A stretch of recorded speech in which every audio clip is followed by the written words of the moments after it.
balik lagi di vlog aku. Nah, kali ini kita berdua akan ngobrol-ngobrol aja tentang kelebihan dan kekurangan tinggal di New Zealand.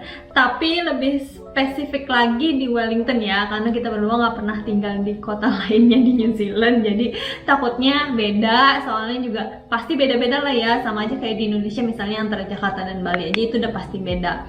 Jadi, so we're going to talk about the pros and cons living in New Zealand, Okay. but more specifically in Wellington, because we never try to live in another city. in Okay, New yeah. Zealand. Well, we have a general idea, Yes, perspective yes, of yes. New Zealand in general. Okay, shall we start? So we're going to start from the pros. Okay. Jadi kita mulai dari kelebihannya dulu ya. Jadi yang pertama adalah Yeah, I mean it's a very nice place to live in if you want to stay away from a stressful life of bigger cities and stuff like that. It's pretty quiet, but then again, for some people, the fact that it's might be too quiet for some. And it's very green, and the quality of the air is very good. I mean, the air pollution is very minimal, especially in Wellington, where the wind could be quite predominant. It might be quite windy, but the positive thing is keep the air clean all the time. Ya, jadi menurut kami yang pertama kelebihannya adalah udara di sini tuh bersih, lebih bersih ya. Tentunya kalau dibandingin dengan kota-kota besar kayak Jakarta atau Milan. Tapi di sini juga karena populasinya itu lebih sedikit ya, jadi kayak lebih lebih sepi. Jadi pastinya tentu polusi udaranya itu lebih sedikit. Nah, dari kesepiannya itu sebenarnya bisa jadi kelebihan atau kekurangan ya, tergantung gimana karakter kalian. Kalau buat suami aku yang suka more relaxed life itu bisa jadi kelebihan. Tapi untuk orang-orang yang kayak aku dari Jakarta yang lebih suka tinggal di kota besar sih, ini sepi banget, bener-bener sepi banget. Jadi kalau buat aku sendiri ini adalah kekurangannya karena sepi banget. So for me it's a cons because it's too quiet for my liking and I don't like it. But for you it's the pros because you like the quiet life. Yeah, I don't mind it. I mean, it's kind of my kind of thing. But yeah, it depends. Too much of anything it's never too good. Okay, and then the second pros, what do you think? Well, the bureaucracy and the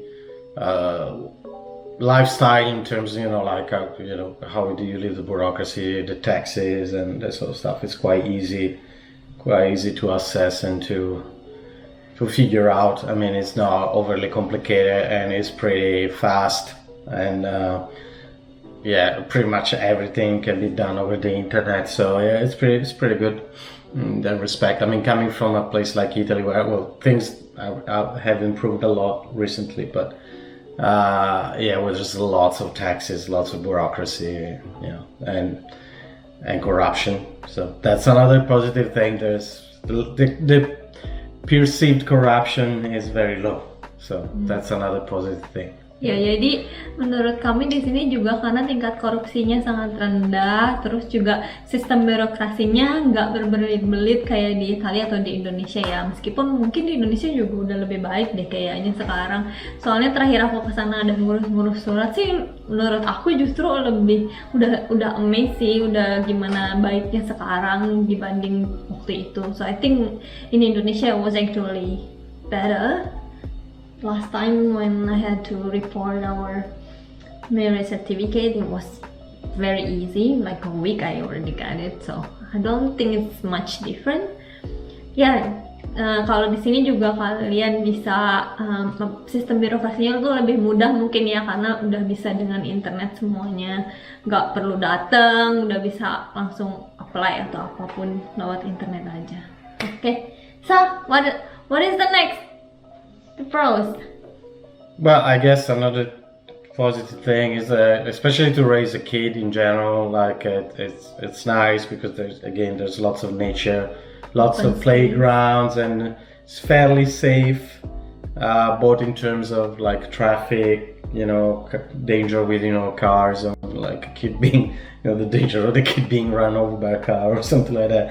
It's in that respect is quite safe. I'm not speaking about the education system because I know friends there are not entirely happy with it. But in general, like it's a good place to raise a kid, and yeah, it's quite safe. Ya, yang ketiga kelebihannya adalah mungkin ini lebih aman ya kalau kalian punya anak untuk dibesarkan di sini, karena di sini tuh banyak ruang terbukanya, terus juga banyak playground yang bisa kalian bawa anak kalian untuk main di sana, terus juga lebih aman sih dari mungkin kalau dibandingin dengan kota besar kayak di Milan atau di Jakarta yang udah padat, terus sibuk, terus kadang-kadang tingkat kriminalitasnya juga tinggi. Jadi mungkin kalau di sini lebih aman aja kalau buat membesarkan anak. Okay, do you still have any pros that you want to share? Well, also, I mean, if I think that compare with Italy, it's good to see there's Italians that are obsessed. They have two things they are obsessed with: mobile phones and cars. And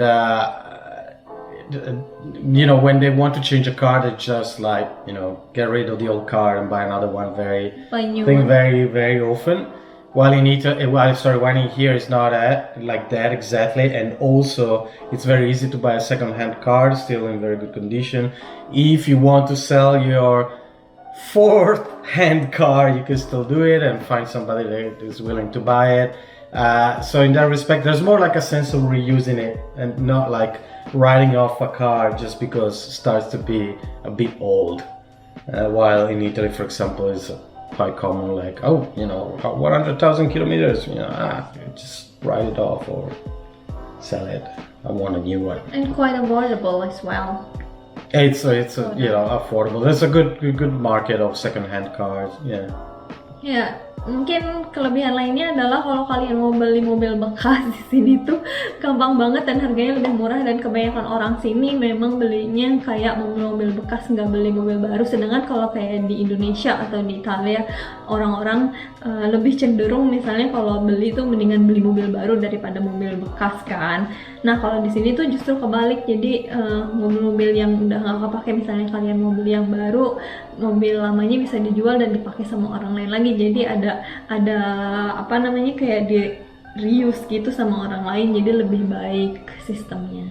So do you have anything else, the pros that you want to share?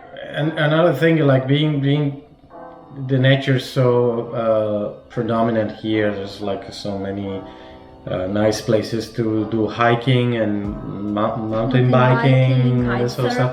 So if you are into sports and extreme sports and hiking and kite surfing and sort of stuff, biking, New Zealand is paradise. Especially in Wellington, there's so much wind.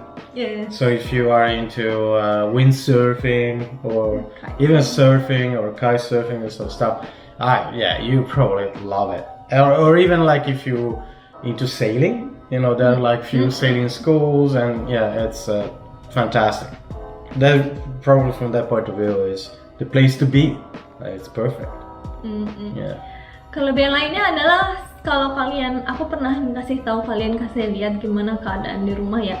Jadi tuh di sini tuh emang alamnya tuh bagus banget, dan kalau kalian emang orang-orang tipikal yang suka kayak naik sepeda atau nanjak gunung atau surfing gitu, nah ini tuh kayak perfect place buat kalian, kayak tempat yang paling tepat buat kalian. Jadi tapi kalau misalnya kalian tipikal orang yang males mungkin nggak terlalu. Jadi kalau misalnya kalian suka olahraga ekstrim kayak gitu, ini tempat yang paling bagus buat kalian. So do you still have any pros that you want to share? Maybe this could be the last one in general, and then we can move to the cons after. I think like in terms of wages, minimum wages, this sort of stuff, it's pretty fair. The labor cost. Yeah, so like the minimum wage is pretty good, even if you're waiting staff, working in a restaurant, sort of stuff. I mean, compared with other countries, probably like a lot better. I'm not saying it would be easier to find a job, because I know a lot of people that actually have, especially migrants like us, finding like hard times finding a job, even if they have good qualifications. And also because there are not so many opportunities, being like a smaller reality. So, but yeah, in terms of minimum wages, like wages in general, like yeah, I think it's pretty good. Ya, jadi kalau kayak gaji, apalagi untuk kayak pekerja atau buruh ya, di sini mungkin lebih adil pembayarannya. Terus kayak mereka kan kalau di sini sistemnya dihitung per jam ya untuk gaji, jadi kayak lebih fair aja sih. I may add one more thing that maybe you forgot. Go to for it. mention. Go for it. I It's think- impossible for me to remember everything. Yeah, I think during the pandemic it's also a pros to stay in New Zealand. Oh yeah, Being in such a small it's country such isolated country. I mean, and it's far from everywhere, so I think Yeah. it's much easier for the government as well to protect all the people here in New Zealand, like by block, of course, close the border, Yeah. and we feel more safe because the case And- is very low. in general, also they- New Zealander, they were quite abiding to the rules. Yes, you know. and the COVID management is quite good so far, so we feel more safe here. Yeah, because yeah. Even a bit excessive from some point of view, but it's for the greater during good. So it's a good. pandemic, I think it's a good place. Yeah, to be. absolutely. Yeah, probably Safe. one of the best places to be on Earth. Yeah.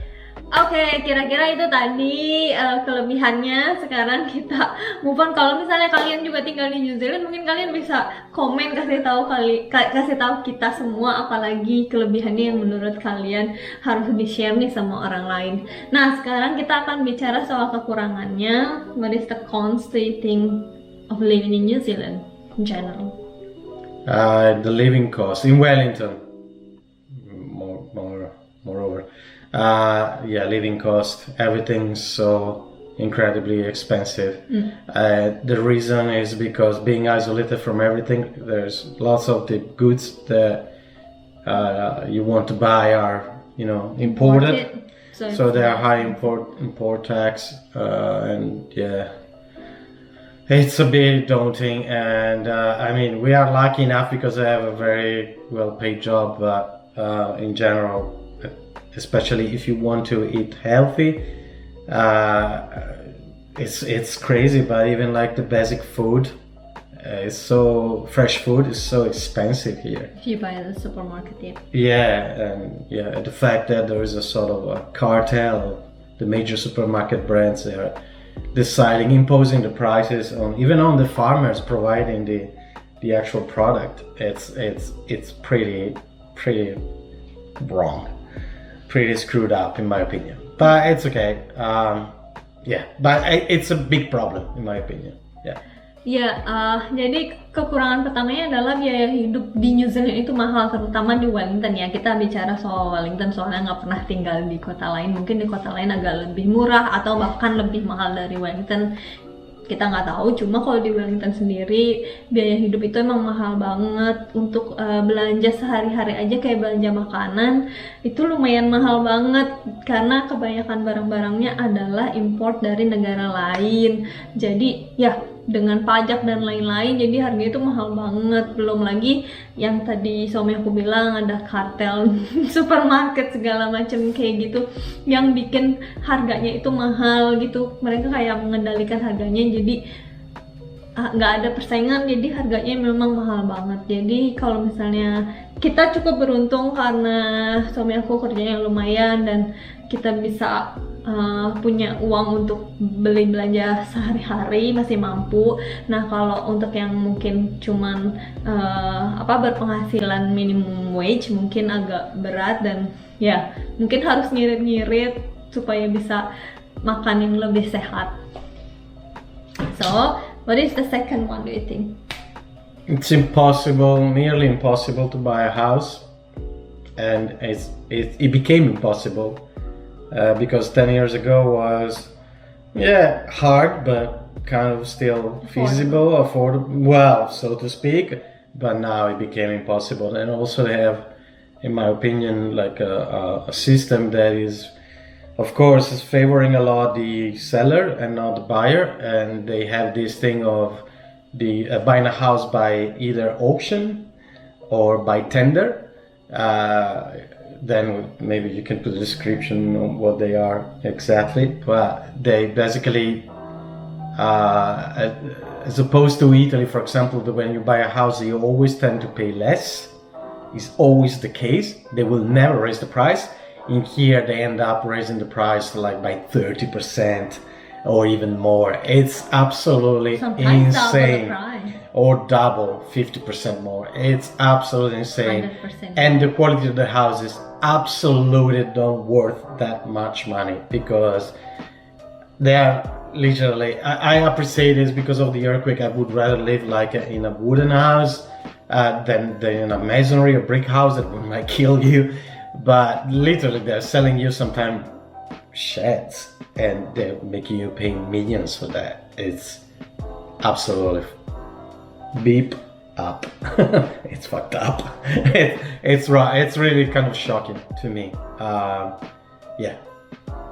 Ya, jadi di sini tuh emang lagi ada krisis rumah ya. Jadi permintaannya banyak tapi rumahnya nggak banyak. Jadi harganya tuh bener-bener lagi tinggi banget. Terus jadi kayak mungkin buat orang-orang termasuk kami ya nggak mampu buat beli rumah di sini, karena rumah di sini tuh harganya udah kayak di atas 1 jutaan dolar gitu. Jadi mungkin hanya orang-orang jutawan yang bisa beli rumah di sini sekarang ini. Jadi udah gitu rumahnya kualitasnya nggak terlalu bagus dan nggak maksudnya kayak uang segitu banyak tuh kayak nggak sesuai dengan rumah yang kalian dapatkan juga di sini. Belum lagi sistem beli rumah di sini biasanya dengan lelang atau tender. Jadi kebalikan daripada Italia atau Indonesia yang biasanya kita kalau beli rumah harganya berapa terus kita nawarnya pasti lebih murah. Kalau di sini tuh justru orang-orang akan menawar lebih tinggi. Jadi biasanya kadang-kadang harga rumahnya misalnya sekitar 700.000, nanti ada orang yang akan menawar 850, 900, bahkan kadang-kadang bisa sampai 2 kali lipatnya. Jadi ya kalau kalian punya uang banyak mungkin di sini bisa beli rumah di sini. Cuma kalau misalnya kalian ya pendapatannya biasa-biasa aja kayak kami ya kami belum mampu beli rumah di sini. So, what is the next one? The cons? Well, for me, coming from a place where there's lots of culture, I mean, it's not something that really hurts you badly, but it makes me really feel, I'm missing sometimes my home country a lot because of that, or Europe in general. There's no culture, really. Being such a young country, and yeah, sure, you have like the Maori culture. There's just like, the native culture and stuff like that, but there's no real culture. And for me, it's really like, the fact that the oldest historical building is probably just 200 years old and no more than that. And 1930. there's like something from 1930s considered archaeology, which is for me, of course, it's just like make me chuckle because I mean, we were in Italy. They start to dig up for some work, and they just found a Roman road that is 2,000 years old. But beside that, I mean, it's a little bit of lack of some basic culture that I think helps contribute to make a country looking more interesting. Not being myself into history and sports or that sort of stuff, for me, like the cultural side of it is very important. Like seeing an historical building or a very old church, or being able to go see a museum. There is not just the Papa, you know what I mean? Or silly museum. They have so many silly museums. Yeah, maybe like this tiny museum, like museum about like the cable car. I mean, come on, I need a little bit more than that. But understandably, being such a young country, it's a part of their history. 1,000 years from now will be like culturally like a way more interesting. Right now, let's say that contributes to make New Zealand a bit of a, sorry to say that, guys, boring place. So yeah. Ya, kita berdua setuju sih sebenarnya, karena dari latar belakang kita sendiri, yang suami aku dari Italia, terus aku dari Indonesia, yang kita tuh dua negara yang benar-benar udah tua banget kan. Terus kalau misalnya bicara soal budaya kita tuh lekat banget dan kuat banget, apalagi kalau misalnya kita ngomongin soal kayak peradaban manusia, juga kayak bangunan-bangunan tua. Kalau di Indonesia itu kan banyak banget kayak candi-candi, terus kayak apa, pura-pura yang udah lama banget itu kan udah ratusan ribu tahun atau ribuan tahun gitu yang tiba-tiba ditemukan. Sedangkan kalau di sini tuh lebih banyak yang, karena negaranya juga sendiri masih muda banget, jadi buat mereka mungkin yang dianggap udah tua tuh kayak baru usia seratusan tahun. Jadi buat tipikal orang yang mungkin seperti kami yang suka pergi ke bangunan-bangunan bersejarah, terus lihat-lihat museum yang udah tua, nah di sini tuh nggak ada. Jadi kalau misalnya kalian tipikal orang yang kayak kita yang nggak suka olahraga ekstrim, terus lebih suka kayak jalan-jalan ke kayak yang tadi aku bilang bangunan-bangunan bersejarah dan lain-lain kayak gitu, di sini tuh nggak ada. Jadi mungkin cukup bosan kalau tinggal di sini, karena ya mungkin yang bisa kalian lihat mungkin lebih banyak alam ketimbang kayak bangunan-bangunan bersejarah. So what else? The cons?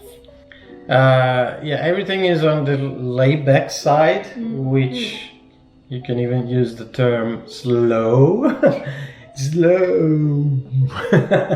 Sometimes a little bit too much, from the little things like, for me, again, I'm in New Zealand, I'm not in Italy, of course. I shouldn't expect the same thing, but you order an espresso coffee, it takes 20 minutes to get it on your table versus 20 seconds, I'm not kidding, in Italy.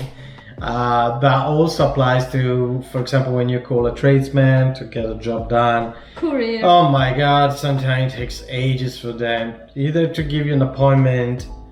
There are exceptions, don't get me wrong, there are exceptions, sometimes they are super fast, super efficient, but on the general side of things, they could really take their time and it could lead to a lot of frustration. Yeah. Ya, kekurangan lainnya adalah ya mungkin karena negara kecil tadi ya, populasinya juga nggak banyak, jadi orang-orangnya cenderung lebih santai, lebih ntar dulu, tenang-tenang, nggak usah buru-buru. Jadi buat orang-orang yang mungkin berasal dari, kayak aku ya, berasal dari Jakarta, yang biasa apa-apa cepet, terus kayak suami aku dari Milan, dari Italia, yang biasanya kalau pesen espresso bisa dalam 20 detik udah jadi, kalau di sini tuh bisa sampai 20 menit, jadi kadang-kadang suka bikin pusing sendiri. Ya jadi ya kayak tadi, kayak misalnya jasa kurir dan pengiriman itu emang lama banget. Kadang-kadang kalau buat aku yang dari Jakarta suka gregetan sendiri, karena biasanya kalau di Jakarta order sesuatu hari ini tuh besok pasti udah sampai, terus kalau di sini tuh bisa 3 sampai 5 hari bahkan lebih. Jadi padahal kayak cuman domestik doang, misalnya aku order sesuatu dari Auckland, nyampe di Wellingtonnya tuh bisa minggu depan atau 5 hari gitu. Cuman kalau misalnya kayak di Jakarta kan nggak bisa kayak gitu ya, maksudnya apa-apa harus cepet, apa-apa tuh harus buru-buru, kalau nggak bisnisnya nggak bakal bisa jalan kalau misalnya kayak gitu, ya nggak sih? Oke, selanjutnya what else? The cons?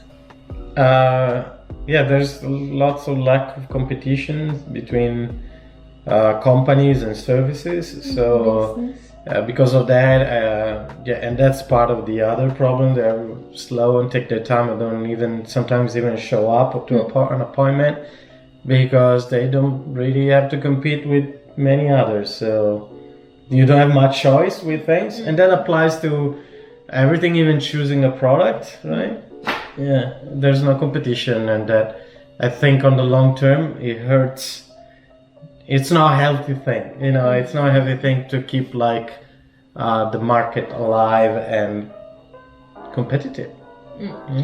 Ya, masih berkaitan sama kenapa mereka kayak relax slow itu, mungkin juga karena nggak banyak kompetisi ya di sini, kayak dalam bisnis, dalam penjualan dan lain-lain itu nggak ada kompetisinya. Jadi buat mereka sih ya udah, kalau lo mau nunggu ya nunggu, kalau nggak ya udah, kayak terserah lo. Tapi kita juga nggak punya pilihan lain kan selain itu, karena memang nggak ada kompetisi lagi. Jadi ya mau nggak mau harus terima walaupun lama. Ya itulah, jadi kayaknya itu salah satu kekurangan yang mungkin cukup cukup mengganggu ya kalau dalam kehidupan sehari-hari, apalagi kalau misalnya kalian lagi butuh banget tapi mereka kayak yang gue datangnya mungkin minggu depan, sedangkan misalnya kalian butuhnya tuh buru-buru, jadi lumayan bikin pusing. Oke, selain itu ada lagi kekurangan nih yang mau dibicarain. Do you have any other cons that you want to share? It's again, given the isolation of New Zealand, it's so hard to find products, stuff. You always have like the same places providing the services, and even furniture. Oh my god, furniture! Finding the right furniture, you have like so very little choice. They don't have IKEA. They don't want IKEA here because they know if the IKEA establish itself here, lots of smaller business, they have like a crappy furniture, and there's lots of them. I'm sorry to say that, but it's the truth. They would run out of business, so they are not letting IKEA establish in New Zealand, but whatever. But that applies in general, even with this very small thing. This is an example. This very little thing here. Kalian tahu nggak itu apa itu yang buat bikin bola-bola buah itu loh, yang kalau kalian bikin es buah. To make the watermelon bowls and stuff like that. I mean, these in Indonesia or in Italy, you find at the supermarket. €3, maybe. €5 if you really want to get crazy about it. In here, you have to go to a specific place where everything's so bloody expensive. I think we paid $20 for this thing. It's ridiculous. Same for this. In Italy, it's just like to chop parsley or garlic, or to finally chop stuff. I don't remember. I think this price here. Can you read it? The price again? Is the price? $59. $60. $60 bloody for this thing. Again, we had to go to a specific shop. They have all the fine cuisine things for chefs and stuff like that. In Italy, you can buy at supermarket probably again for €10. And that applies to so many things. And then you have to pray that you don't incur in any taxation from the custom if you buy something, because they might even make you paying extra taxes over it if it's go beyond past a certain value. But yeah, it's so hard sometimes to find stuff here in New Zealand. You don't have much choice, and it's quite frustrating. Ya, jadi untuk kayak nemuin barang-barang tertentu tuh emang agak susah ya. Jadi kayak yang tadi udah dikasih contoh, kayak ini yang kalian biasanya pakai buat bikin bola-bola buah itu loh, kalau es buah ini tuh susah banget nyarinya. Kita tuh sampai kayak kemana-mana nyari di supermarket, nggak ada yang jual. Ini tuh sampai pergi kayak ke satu toko khusus barang-barang yang dipakai buat masak baru nemu, dan itu pun harganya mahal banget ya. Jadi kayak barang-barang tertentu kalaupun kalian nemu itu harganya akan jadi mahal banget, karena ya tadi itu, karena kebanyakan barang-barang kan import, plus nanti akan dipajakin kan, tentunya ada pajaknya, jadi barang itu jadi lebih mahal. Okay. Oh, the bamboo rug as well. We wanted just to buy a bamboo rug, and we had to order from US with Amazon because we couldn't find it here. I found it once in one place, and then it disappeared from New Zealand. There were no bamboo rugs anywhere in the country. Ya, kayak yang tadi dibilang, termasuk kayak furniture juga di sini tuh mahal banget, dan furniturnya biasanya juga nggak bagus kualitasnya. Terus mereka nggak ngizinin IKEA ada di sini juga, karena mungkin mereka takut kalau misalnya IKEA buka di sini, terus jadi kayak bisnis lain yang kecil-kecil itu bakal nggak bisa jalan dan bersaing. Jadinya makanya di New Zealand sendiri nggak ada IKEA kalau di Indonesia bilangnya. We say IKEA too in Italy. Yeah, we say IKEA. Terus I may add one more thing. Go for it. For you guys, if you are coming from busy city, especially like if you are coming from Jakarta and you often go to the concerts or a lot of festivals, you don't see it often here. And if there is a concert, most of the time they are like an old artist. So celebrities from the 90s or the 80s? Yes, because they love the 80s. Yeah. Artists, or maybe some artists are about to retire, they just probably the last concert. The last that they concert want before to do they the die. tour. So they come to visit. Jadi kalau kalian suka konser atau festival-festival, kalau di Jakarta tuh kan ada banyak banget kan, ada kayak Java Jazz Festival, Jack Cloud, terus kayak WTF dan lain-lain lah, itu banyak banget. Dan biasanya artisnya seru-seru kan, kayak artis-artis luar yang punya nama yang sekarang lagi hits. Tapi kalau di sini tuh kebanyakan yang kalaupun ada konser, kebanyakan adalah artis-artis yang udah lama banget, kayak dari tahun 80-an atau 90-an, karena mungkin kayak tempat terakhir untuk tour sebelum mereka pensiun kali ya. Terus New Zealand tuh sering banget dilupain, jadi kayak misalnya sering banget ada konser besar tapi di Australia, tapi mereka nggak datang ke New Zealand gitu. Lebih seringnya sampai Australia doang. Kasian banget karena jauh dari mana-mana. Some of the time the concert held in Australia, but they forgot about New Zealand. Yeah, they do all the countries in the world. And let's keep New Zealand, Yeah, and then go back. Yeah. Oke, jadi itu tadi kira-kira sedikit tentang kelebihan dan kekurangannya. Kalau kalian misalnya punya pendapat yang beda, kalau kalian tinggal di New Zealand, kalian bisa komen di bawah. Terus kalau kalian mau tahu apa lagi, misalnya kayak seberapa mahal atau apa, silahkan komen di bawah. So that's it, we just talk a little bit about the pros and cons. Of course there are more pros and On cons. both sides, Yes. yeah. Then we probably forgot to share. Yeah, otherwise this video will be 3 Too hours long, long. yes, and I don't want to shoot it for 3 and hours. especially if you watch this and have the experience living in New Zealand and maybe want to share something, you can comment down below so people will know what else that they need to know about good and bad things about living in New Zealand. Jadi sampai ketemu lagi di vlog-vlog berikutnya. Jangan lupa di subscribe, di like, di share biar makin banyak yang nonton. Sampai ketemu lagi. Ciao. Oh.